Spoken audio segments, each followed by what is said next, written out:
Chapter 7. A Mad Tea Party.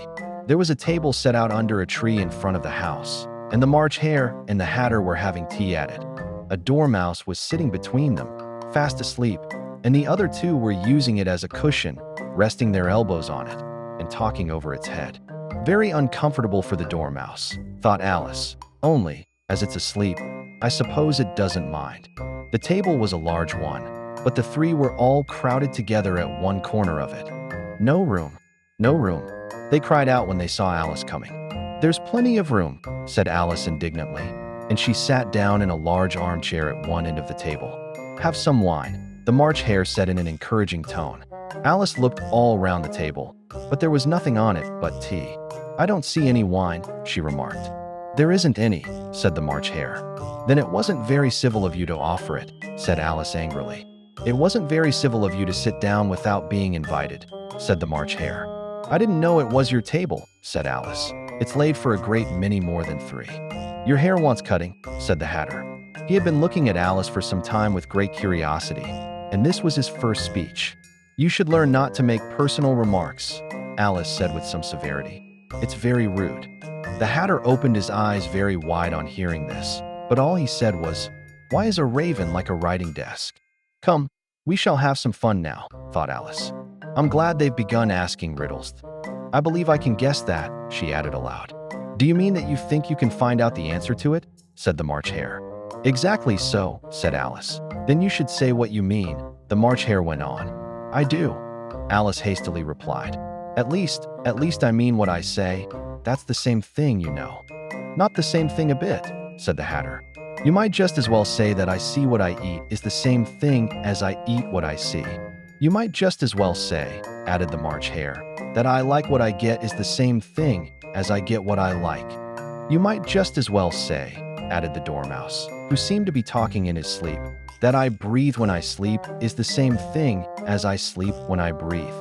It is the same thing with you, said the Hatter, and here the conversation dropped, and the party sat silent for a minute, while Alice thought over all she could remember about ravens and writing desks, which wasn't much.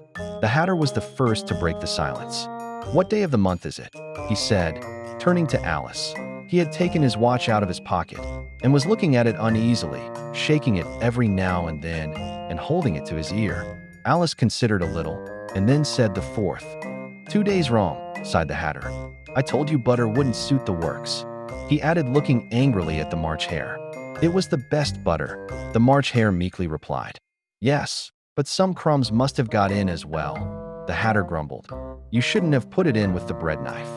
The March Hare took the watch and looked at it gloomily. Then he dipped it into his cup of tea and looked at it again. But he could think of nothing better to say than his first remark. It was the best butter, you know. Alice had been looking over his shoulder with some curiosity. What a funny watch, she remarked. It tells the day of the month and doesn't tell what o'clock it is.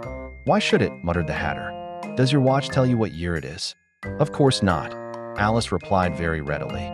But that's because it stays the same year for such a long time together. Which is just the case with mine, said the Hatter. Alice felt dreadfully puzzled. The Hatter's remark seemed to have no sort of meaning in it, and yet it was certainly English. I don't quite understand you, she said, as politely as she could.